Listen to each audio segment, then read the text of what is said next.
내 흔들림 내 넘어짐 내 연약함 주시는 은혜라 내 상처나 내 눈물나 내 가난함 주시는 은혜라 주시는 은혜라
아주 잘했습니다. 좋았어요.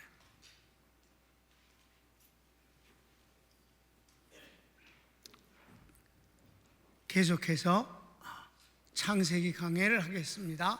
노아와 아들들. 노아의 아들들, 노아와 그 아들들에 관한 말씀이 여기 나와요. 서원을 읽읍시다. 대홍수가 끝난 후 하나님께서는 축복과 함께 다시는 다시는 물로 심판하지 않으신다는 언약을 노아에게 하십니다. 평안이 왔습니다. 노아가 실수를 합니다. 노아가 실수를 했어요. 자, 1번. 노아의 아들들이 자손을 낳아 온 땅에 퍼집니다. 세월을 통해서 아주 노아의 가족 외에는 아무도 없으니까 다 죽었으니까. 성경을 읽겠습니다. 18절. 방주에서 나온 노아의 아들들은 셈과 함과 야벳이며 함은 가나안의 아비라.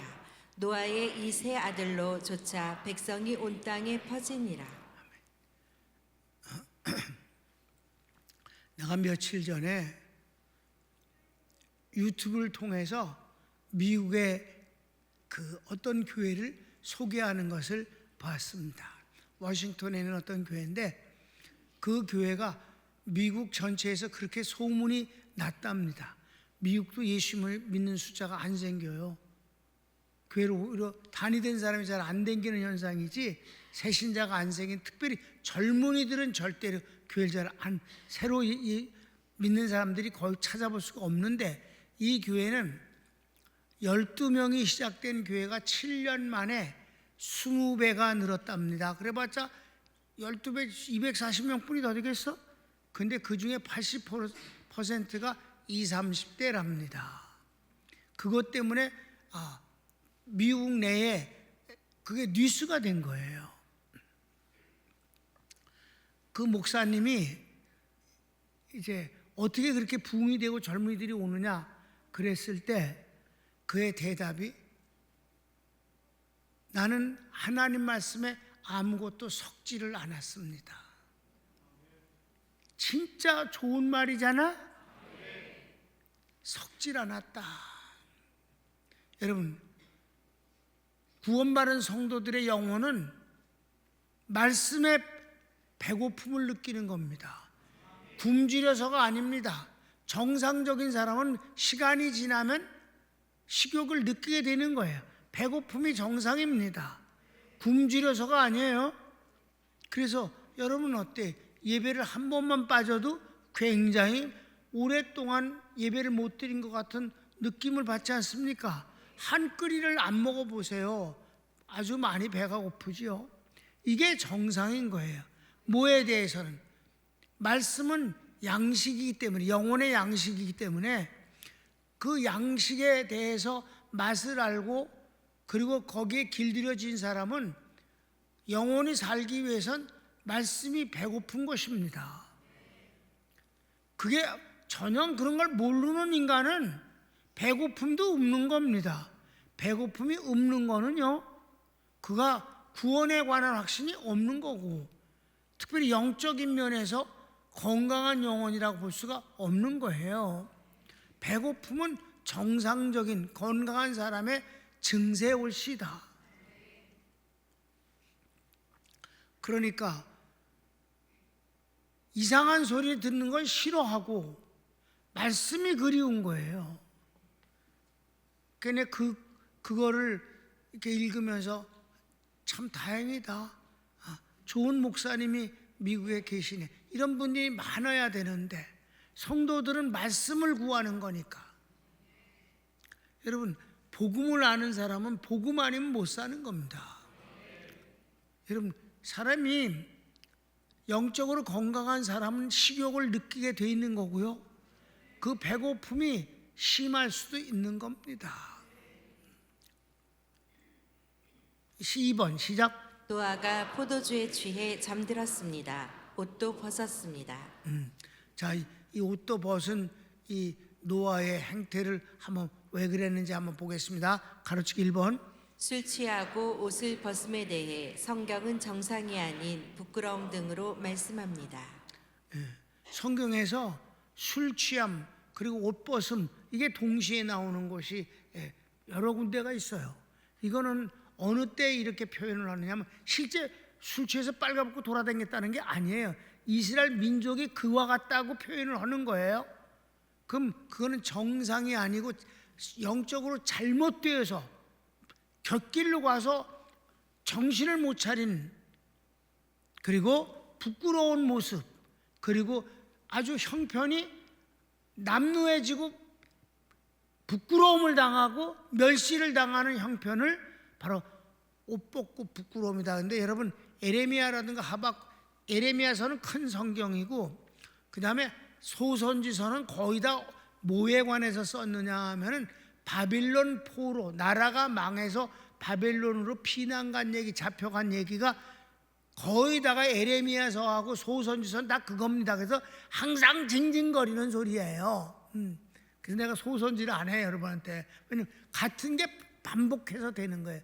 그때 왜냐하면 이스라엘 민족이 마지막 예수님 때문에 나라가 70년이 완전히 망해서 지구상에서 없어질 때 빼놓고는 한 번 딱 나라가 망한 것이 바벨론에 의해서 망한 겁니다. 그거를 성경의 많은 부분이 왜 이들이 이렇게 망했는가를 말씀하고 있는 거예요. 하나님 말씀을 무시하는 거예요. 무시하니까 배고픔이 있겠습니까? 관심이 없는 거예요. 말씀을 안 들어요. 그렇게 하니까 그 결과가 어떻게 되느냐, 벌거벗고 그렇게 술이 취해 있는 모습과 같다라고 하는 것이 여러 군데 나타납니다. 하박국을 먼저 볼까요? 하박국에서 이스라엘 민족을 박해하는 바벨론의 악행 중 이스라엘에게 술을 마시게 하고 취한 이스라엘의 옷을 벗겨 하체를 드러내게 한 후 조롱하는 비열함을 지적합니다. 이게 그냥 상징으로 그렇게 쓴 거예요. 실제 그렇게 빨개 벗고 술 취해서 돌아다니게 했다는 건 아니에요. 그와 같은 거다. 그러니까 술 취해서 벗었다는 건 정상이 아니고 제대로 사는 게 아니고 하나님 앞에서 하나님의 사람으로 사는 게 아니고, 그러니까 이렇게 비참하게 된다는 걸 예언한 것입니다. 예언서니까서 읽읍시다. 선지자는 바벨론도 같은 치욕을 당한다고 예언합니다. 읽읍시다. 15절 16절. 이웃에게 술을 마시우되 자기의 분노를 더하여 그로 취케하고 그 하체를 드러내려 하는 자에게 화 있을진저 내게 영광이 아니요 수치가 가득한즉 너도 마시고 너의 할례 아니한 것을 드러내라. 여호와의 오른손의 잔이 내게로 돌아올 것이라. 더러운 욕이 내 영광을 가리우리라. 아멘. 이건 바벨론도 너희를 그렇게 욕되게 했는데 바벨론도 그렇게 벌을 받게 될 거다라는 이중적 예언입니다. 이스라엘에 대한 치욕과 바빌론에 대한 하나님의 벌 이중적으로. 그 다음에 3번은 예레미야 애가에서 이스라엘이 바벨론에 의해 나라가 망할 때 주변 나라들이 이스라엘을 조롱합니다. 선지자는 그들에게 너희도 죄의 형벌을 받게 될 때 취하여 벌거벗으리라 하시고 대신 이스라엘의 구원을 예언합니다. 똑같은 거예요. 그들이 그렇게 비참하게 되어진 뒤 또 하나님이 그를 구원하실 것을 이중적으로 표현하신 것이 예레미야 애가입니다. 우스 땅에 거하는 처녀 에도마 즐거워하며 기뻐하려무나 잔이 내게도 이를지니 내가 취하여 벌거벗으리라. 처녀 시온아 내 죄악의 형벌이 다하였으니 주께서 다시는 너로 사로잡혀 가지 않게 하시리로다. 처녀 에도마 주께서 내 죄악을 벌하시며 내 허물을 드러내시리로다. 아멘. 그러니까 여기서 이제 그 노아가 술 취해서 뻘거벗고 잤다는 것을, 그것이 그만큼 정상이 아니고 부끄러움이며 그건 있어서는 안 되는 짓을 했다는 걸 표현하기 위해서 한 거예요. 자, 그래서 4번은 노아는 120년간 방주를 지으며 사람들의 조롱과 하나님의 명령 앞에서 지낼 때 그리고 홍수 때 더할 수 없는 긴장의 연속이었습니다. 홍수 후 하나님의 축복과 심판이 없다는 언약을 받고 비로소 평안을 얻습니다. 많은 세월이 흘렀습니다. 평안이 일생이 되니 긴장은 사라지고 나태함이 옵니다. 그는 취하도록 술을 마셨고 옷까지 벗어던진 채 잠들었습니다. 방심과 부끄러움을 못는 사람의 모습입니다. 우리가 하나님께서 우리 팬데믹 때 여러분 담임 목사에게 응답 주신 건 뭐예요? 당연히 여기게 하지 말라. 여러분, 우리가 조금은 어려운 일을 통해서 우리를 돌아보는 것도 중요한 일이다. 교만하지 아니하고 나태하지 아니하고 하나님 앞에서 적당한 긴장은 중요하다. 두려워하라는 말이 아니에요. 평안하라. 그 대신 나태할 건 없다. 자, 큰 3번. 노아의 아들들의 모습. 1번. 둘째 아들 함이 아버지의 이런 모습을 보고 형제들에게 떠듭니다. 20절 22절. 노아가 농업을 시작하여 포도나무를 심었더니 포도주를 마시고 취하여 그 장막 안에서 벌거벗은지라. 가나안의 아비 함이 그 아비의 하체를 보고 밖으로 나가서 두 형제에게 고하매 떠들었어요. 낄낄거리고. 형, 야 아우야 일로 와봐 일로 와봐. 그러면서 아버지가 빨가벗고 술이 취하고 자고 있어야 이러고 조롱을 한 건 아니지만 웃음거리로 다 얘기를 했다 이 말이에요.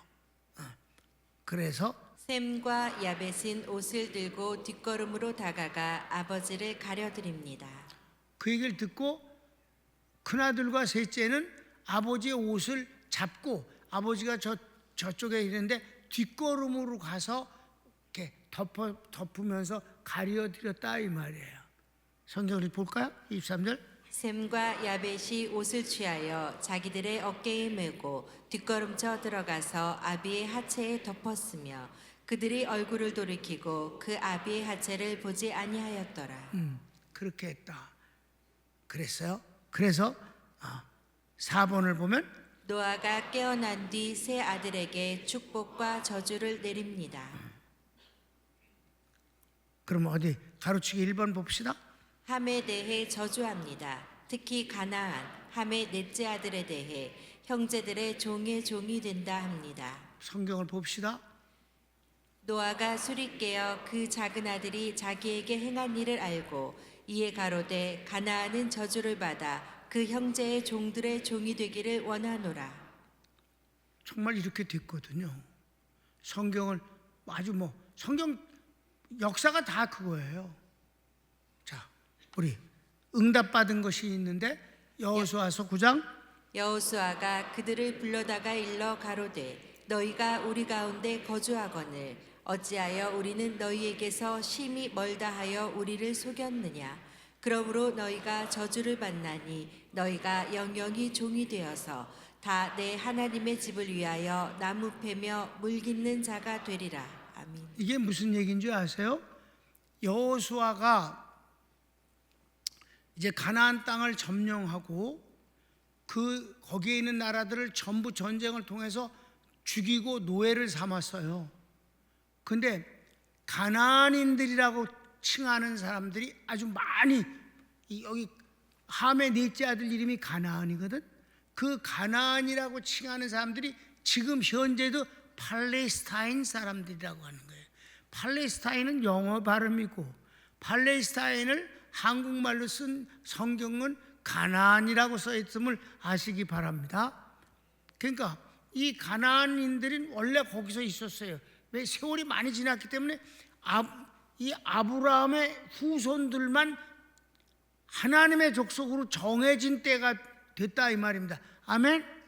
아브라함, 이삭, 야곱의 12아들, 그리고 거기서부터 퍼져나간 이 사람들만을 하나님이 선택된 민족으로 보았기 때문에 그 이전에 첫아들 셈은 유럽 쪽에 가서 살았어요. 그들은 부요를 누렸습니다. 아주 굉장히. 근데 이 가나안은 형제의 종이 될 거다, 종의 종이 되리라고 저주를 한 거예요. 그래서 그때 이제 막 다 죽이고 그러니까 여호수아가 전쟁을 일으켜서 막 죽이고 그럴 때 그네들이 찾아와 어떻게 속였잖아요. 여호수아를 막 먼 데서 그 여행 온 것처럼 막 먼지를 뒤집어 쓰고 옷이 해지고 막 이런 것을, 신발이 떨어지고 그런 걸 보여주면서 우린 변방에 멀리서부터 소식 듣고 왔다, 우리를 멸하지 말라, 우리가 자진해서 노예 노릇을 하겠다, 청소도 하고 물도 깃고 모든 농사짓는데 우리가 머슴 노릇을 하겠다. 그러니까 여호수아가 그 말에 속아가지고 알았다, 내가 하나님의 이름으로 맹세하노니 너희들은 죽지 않을 거다. 근데 나중에 보니까 이 새끼들이 여기 사는 놈들이 그따구 짓을 한 거 드러났잖아. 그러니까 너 어디 이런 사람을 이렇게 속이고 그러냐, 이 죽일 놈들 막 그러고 불같이 화를 내니까 이미 여호와의 이름으로 약속을 했기 때문에 그래 알았어, 영원한 종이야 너희들은. 영원한, 합법적으로 영원한 종이 된 것이 이 노아가 저주한 대로 되더라. 아셨습니까?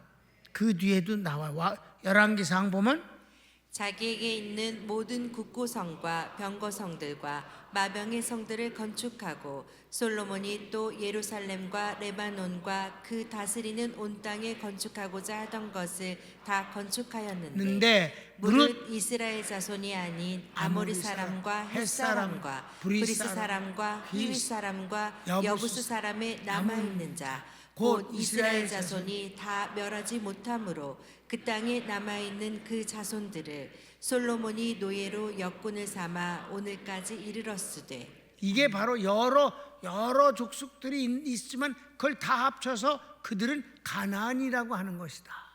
아멘. 가나안. 그러니까 이건 이제 하나님이 아브라함과 계약할 때도 그 족속을 따질 땐 6족속을 나오지만 한꺼번에 할 땐 가나안이다, 가나안 땅에 살고 있는 원주민이다. 아멘. 그러니까 그네들이 솔로몬 왕 시대 때 건축을 많이 했는데 그 건축에 전부 동원된 사람들이 다 가나안인들이 종로로 했다. 아멘. 그랬어요. 지금 현재도 가나안인들이 어디서 살고 있어요? 가나 지역에 살고 있는 사람들이 가나안인들이에요. 그네들이 여러분 이스라엘이 망해가지고 이스라엘 땅에서 전부 쫓겨났잖아. AD 70년 이후. 근데 다는 아니에요. 그냥 남아서 살고 있는 유대인들도 제법 있었어요. 그냥 죽지 아니하고 그냥 그러고 사는 거예요. 거기서 그냥 농사 짓고 그냥 개인 생활을 하면서. 그러나 유대인의 민족으로 사는 건 아니에요. 나라가 없어졌으니까. 그냥 개인이 그렇게 살고 있었는데 누구하고 섞여서 살았어요? 가나안인들하고 섞여서 사는데 가나안인들이 비로소 땅 주인이 된 거예요. AD 70년 이후엔 주인이 가나안인들이 주인이 된 거예요. 그걸 1878년 동안 그들은 막 크게 민족을 이루면서 가나안 땅을 다 차지했는데 서서히 1948년 그 이전부터 10년, 20년 바로 그렇게 되어지는 그 이전부터 이스라엘 사람들이 세계에 나가서 사는데 어찌나 혹독하게 고통스럽게 사는지, 나치가 600만까지 가스실에서 죽일 뿐만 아니라 그 전부터 유럽에서 또 소련에서 그렇게 혹독하게 종노릇을 하면서 사는 거예요. 그러니까 아무리 돌아다니도 안 되겠다, 이스라엘로 돌아가자. 그래서 개인적으로 돈을 벌어서 개인들이 땅을 사기 시작했어요. 가나안에. 그게 많이 축적이 돼갖고 나라가 세워진 것임을 아시기 바랍니다. 어느 날 갑자기 이거 우리 거 이렇게 되는 법은 없는 거예요. 사람이 살아가는 데는. 그럴 때 1878년 동안 그 팔레스타인 거기 안에서 주인 노릇하고 사는 사람들을 뭐라고 불러? 팔레스타인인이라고 그런 거예요. 그들이 가나안인입니다. 아멘. 그런데 언제 갑자기 유엔에서 그 땅은 이스라엘 땅이다라고 선언해 버렸어요. 그래서 팔레스타인 그 원주민들은 갑자기 뭐가 됐어요? 팔레스타인 게릴라라는 이름을 붙여줬어. 아니 게릴라가 되다니, 원주민인데 무슨 언제 그 사람들이 게릴라로 돼? 그 사람 그냥 살고 있었을 뿐이야. 게릴라가 돼갖고 이스라엘 사람들이 그들을 혹독하게 다뤄버리는 거예요. 그래서 내가 그 이스라엘 몇 번 갔을 때 그때마다 조금씩 이스라엘이 가나안 사람들에 대한 대우가 달랐었는데, 한 번 첫 번째인지 두 번째인지 잘 기억이 안 나는데 그 광야 그 진짜 살기 힘든 그곳에다가 컨테이너 박스 같은 걸로다가 많은 집을 세워갖고 거기서 살게 해주는 거예요. 더 죽어. 근데 더 죽지 않는 이유는 낮에는 돈 벌러 이스라엘 사람들이 사는 도시로 들어오니까, 도시로 들어와서 이제 일해서 돈 벌어서 먹을 거 사갖고 가서 거기서 자는 거예요. 유대인들이 가난한 데는 못 자. 그렇게 격리 수용을 하는 것을 봤어요. 거기서 내가 그 함석집 안을 들어가 봤어요. 뭐 사우나는 비교도 안 돼. 너무 더워서 그냥 죽을 것 같아. 여기서 어떻게 사람이 살라고 이스라엘이 이렇게 잔인할 수가 있는가? 그때 내가 이스라엘 욕을 했어요. 어떻게 이렇게 대우하는가? 가나안인들을 저주 한 번에 이렇게 된 거야. 그래서 그 노아가 성질 났어서 넘어온 거다.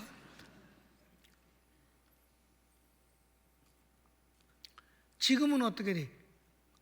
좀 이제 이번에 이제 그 지중해 옆에다가 딱 감옥 바다니까, 그리고 이렇게 딱 철책을 치고 여기서만 살아라. 그게 바로 가나 지역이에요.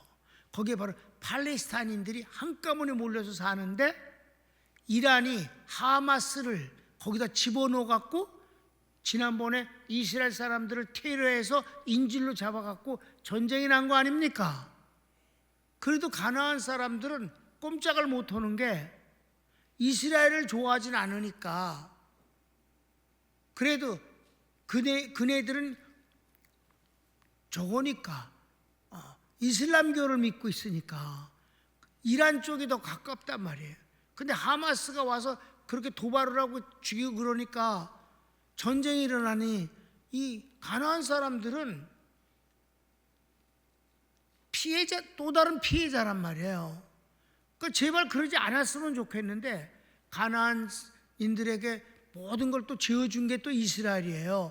병원도 지어주고 학교도 지어주고 다 이렇게 살만하게 해줬어. 그런데 이란이 땅 밑으로다 북한의 기술을 도입을 하고 북한 놈들도 와갖고 도와줘갖고 그냥 땅굴을 100개쯤 팠단 말이에요.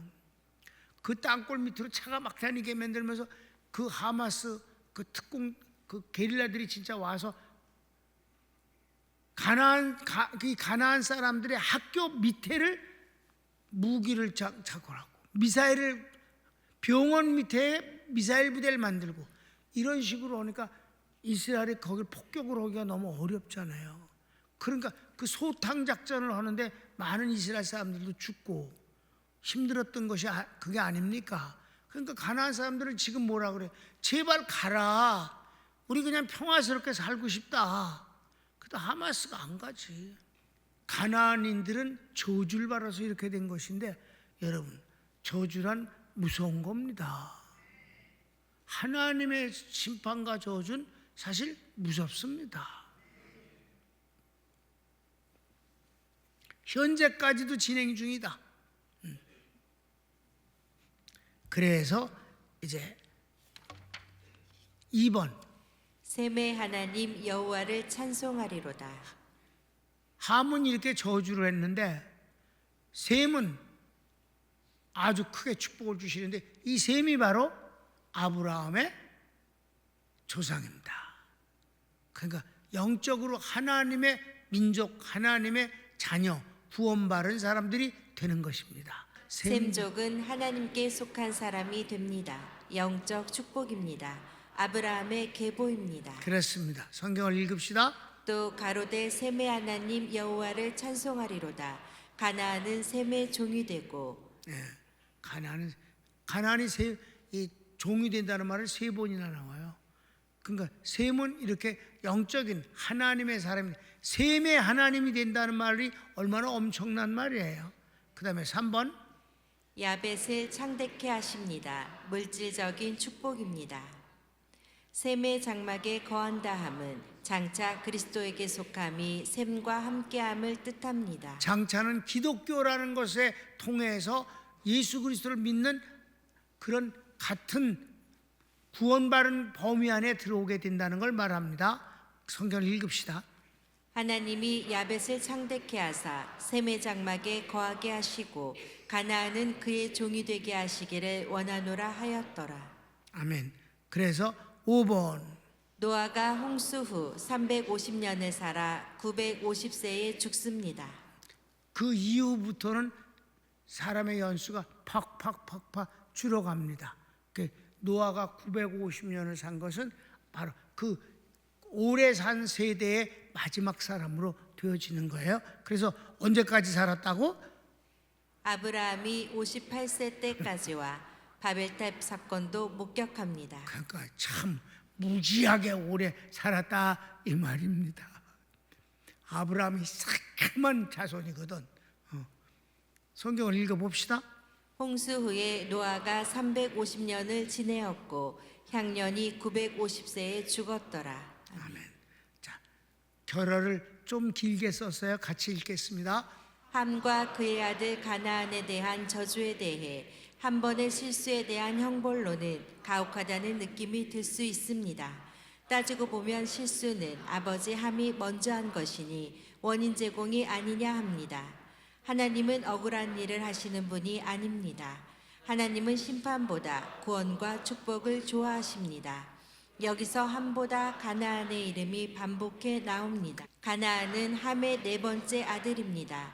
그의 행위가 성경에 자세히 기록되지 않았으나 함과 함께였을 가능성이 많습니다. 자, 이때도 함이 나왔지만 가나안이 같이 보고 낄낄거렸을 수 있다는 충분한 상상을 할 수가 있는 것이고, 넷째 아들인데도 불구하고 첫째 아들이 안 나오고 넷째 아들이 계속해서 저주를 받는 주인공으로 나온 것은 싹수가 더러운 놈이었던 분명합니다. 성경의 모든 것을 기록하는 건 아니니까 그가 한 번 실수로 그렇게 된 게 아니라는 거지. 왜? 성경은 한 번 실수로 그렇게 벌이 가혹하지 않습니까? 내가 그걸 여러분의 마음을 대신 던져놓고 사실 그게 아니다, 한 번이 아니라 그 새끼는 그냥 삶 자체가 그 지랄이었다 하는 것을 그냥 여러분에게 강조한 것입니다. 아멘. 하나님은 구원하시고 용서하시길 기뻐하시지 벌 주시길 기뻐하시는 분이 아닌데도 불구하고 넷째 아들의 얘기가 이렇게 자주 나오는 것은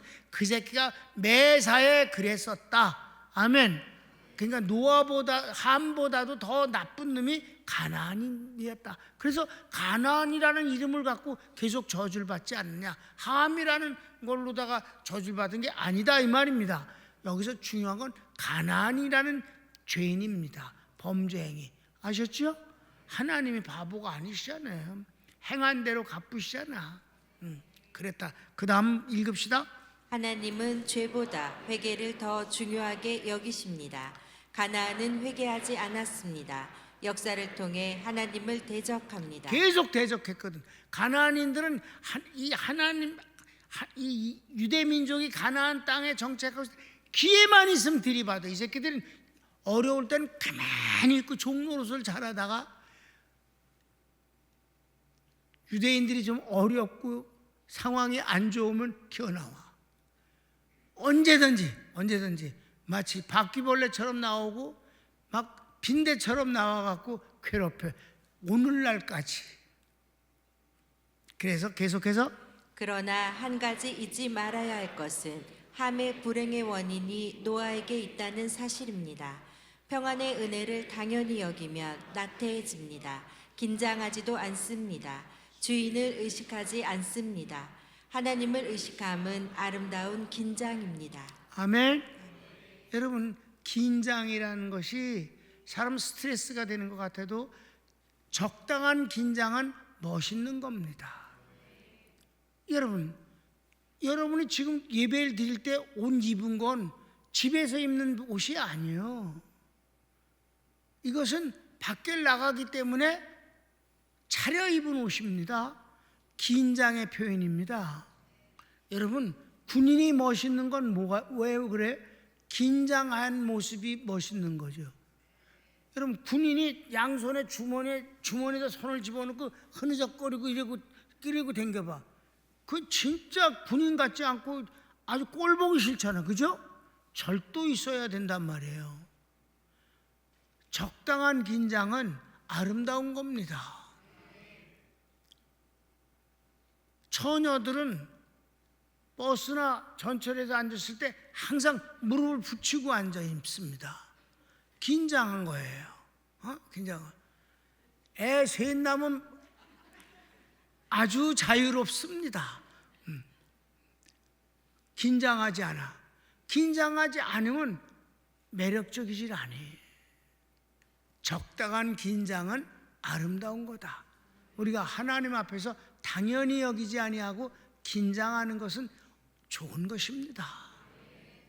적당히 긴장하는 건 그건 주인을 의식하는 것이다. 무언가 내게 명령하는 분을 생각하고 있다. 아멘. 우리 교회가 말이에요. 아까 그 미국 교회 얘기를 들었는데 우리 교회는 어때요? 여러분, 내가 제목을 썼어요. 그 제목은 거의 성경에 있는 것을 거의 같습니다. 그러니까 제목을 한번 읽고 또 성경을 또 읽습니다. 같은 내용입니다. 그런데 여러분이 다 같이 읽습니다. 눈으로 보았습니다. 입으로 읽었습니다. 그 읽는 소리를 귀로 또 듣고 그걸 반복합니다. 우리 교회는 말씀으로 반복을 하고 있는 것입니다. 그렇게 해서 내용을 쭉 공부를 하면 그게 그 스토리텔링이 돼갖고 쫙 들어와 박혀버리는 것입니다. 다 이해하게 돼요. 하나님의 역사와 하나님의 뜻과 하나님의 말씀을 다 받아들이고 소화시킵니다. 여러분이 말씀의 사람이 된 근거입니다. 그러면 성령님이 역사하시는 거죠. 손을 모을까요? 오늘 여러분은 노아가 120년을 방주를 지을 때 얼마나 긴장했겠는가. 사람들은 미쳤다고 조롱해도 하나님을 의식하면서 열심히 했습니다. 홍수가 왔었습니다. 매일매일이 긴장했습니다. 40일을 계속해서 쏟아지는 비에 모든 것이 잠겨지고 다 죽어가는 모습을 보면서 저가 얼마나 긴장했겠습니까마는, 그러나 마침내 하나님의 놀라운 평안이 오고 축복이 임한 뒤 저는 그것이 일상화되어지고 세월이 100여 년이 지나버리니까 어떻게 됐습니까? 나태해졌습니다. 우리는 하나님이 주신 평안이 아주 정말 문제가 없어도 딱 정해놓은 것을 하면 나태해지지 않습니다. 예배는 정확하게 드린다. 식사 기도는 반드시 하고 먹는다. 아침에 눈을 뜨면 주님 앞에 기도로 시작한다. 모든 것을 감사하면서 산다. 기회가 되어지면 하나님이 기뻐하시는 일이 무언가를 생각해 본다. 여러분, 이런 것만 하면 이게 무슨 노동입니까? 너무 어려운 겁니까? 시간이 많이 드는 겁니까? 아닙니다. 다 아침에 일어나서 잠깐 기도하는 거 1, 2분이면 됩니다. 식사 기도도 길게 하는 놈은 항상 욕을 먹습니다. 예배 정해진 겁니다. 그렇게 힘든 일이 아니라고 믿습니다. 예배를 드릴 때 여러분, 우리가 자막이 나오는 것을 여러분 열심히 읽기를 바랍니다. 여러분이 먼저 눈으로 읽어서 뇌에 들어가고 입으로 말하여 그것이 여러분 귀에 또 들립니다. 이렇게 해서 반복해서 보여지면 여러분 속엔 하나님의 믿음, 곧 하나님의 말씀으로 채워지는 법이며, 내 말이 너희 안에 거하면 무엇이든지 원하는 대로 구하라. 그리하면 다 이루리라. 진리를 알지니 진리가 너희를 자유케 하리라. 여러분, 우리 속에 있는 하나님의 말씀이 곧 하나님의 믿음입니다. 우리 교회는 귀족 교회가 되지 않겠다고 개척 때부터 말했습니다. 하나님이 아무리 축복을 해주셔도 머슴으로 살겠습니다. 변하지 않겠습니다. 머슴의 모습을 끝까지 지키며 살겠습니다. 다 같이 주여 한번 부릅시다. 주여.